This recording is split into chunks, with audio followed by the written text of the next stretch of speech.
Hey, I am noticing that the top of my head is cut off in the video. I would try to reshoot it, but I am going to another country in like an hour. I don't have time for that shit. So here's the video. Dune was the last book that I finished in 2025. Well, actually, that's not true. The last book that I finished in 2025 was actually my grandfather's house, which I didn't even know that Bruce Coville wrote picture books. This was a real treat. His early chapter books were some of my favorite growing up.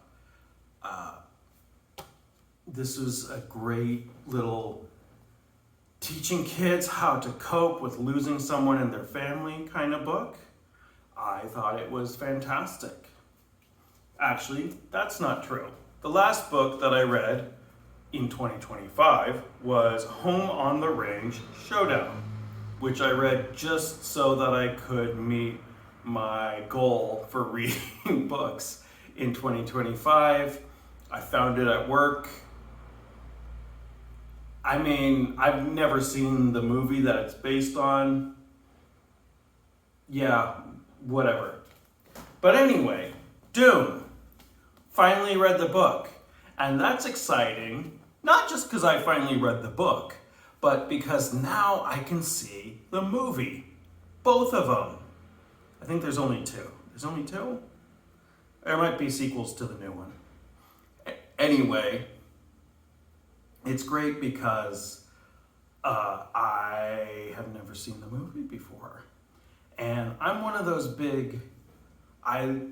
with certain books, I really like to read the book before I see the movie. I had to do that with Lord of the Rings. I had to do that with Dune. And I wanted to talk about a book that I am really glad I read before I saw the movie. That's a book called The Running Man. I picked it up. I don't have a copy to show you because I got it from the library and I'm not going to go get it again from the library for a video. I picked it up. I always really like to, before I take a long flight, I like to grab a Stephen King book that I know nothing about.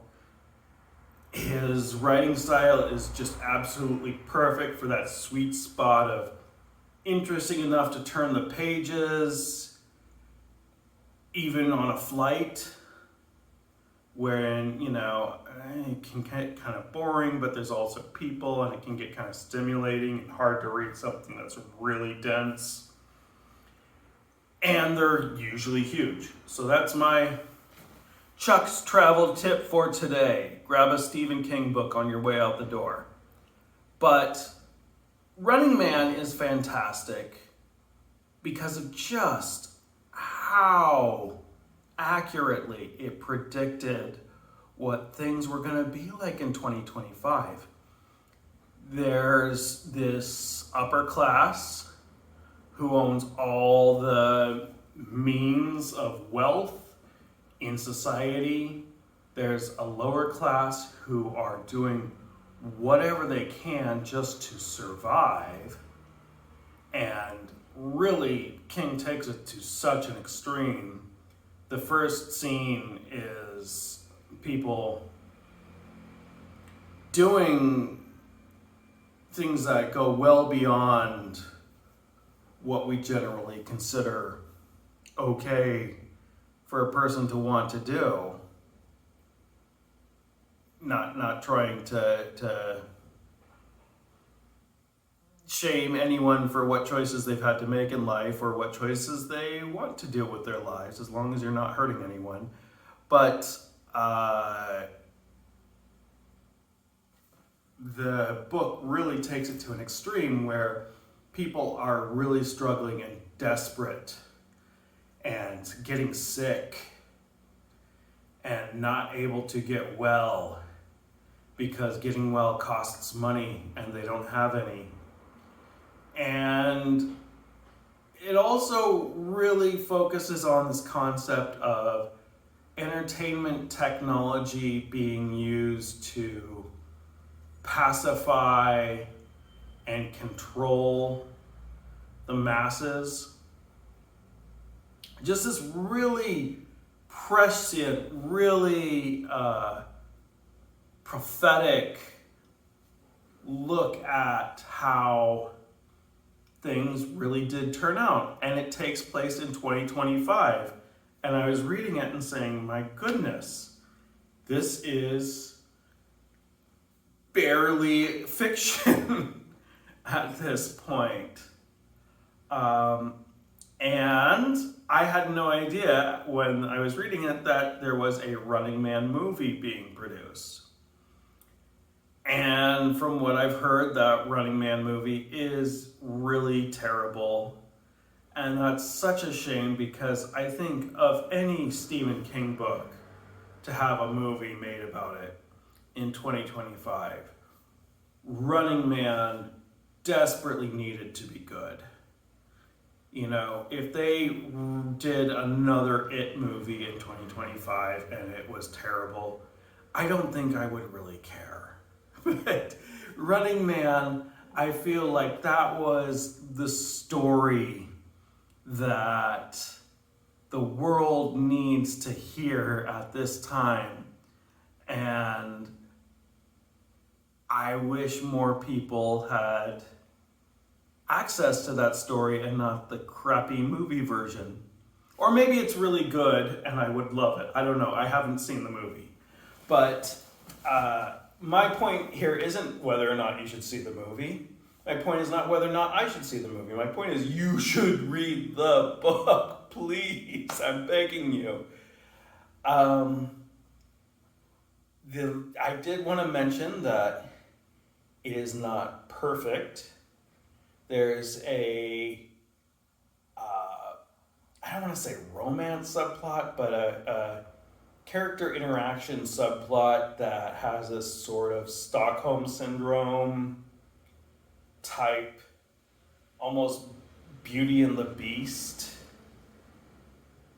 vibe that really has not aged well.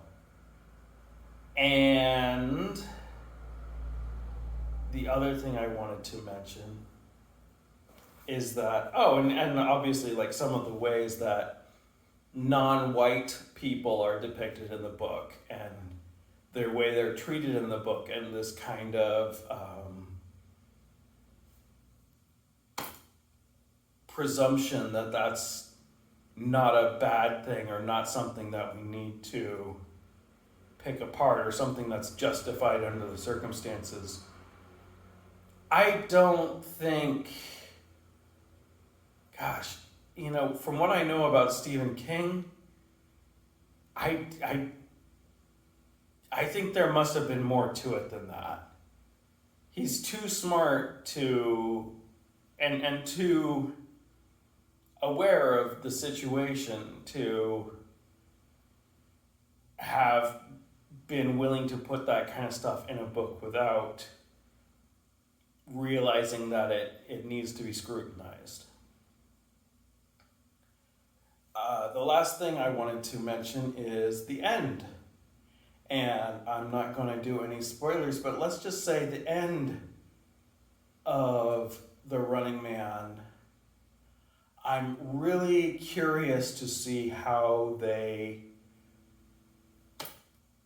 worked with that in the movie, if they just came up with a different ending or what, because due to events that have happened since the publication of The Running Man, the end, if they just kept it as is for the movie, it would be seen as being in incredibly poor taste. So I would be fascinated to learn how they worked around that. And then I guess I'm kind of talking myself into seeing the movie, just if for no other reason, just to see how they did that.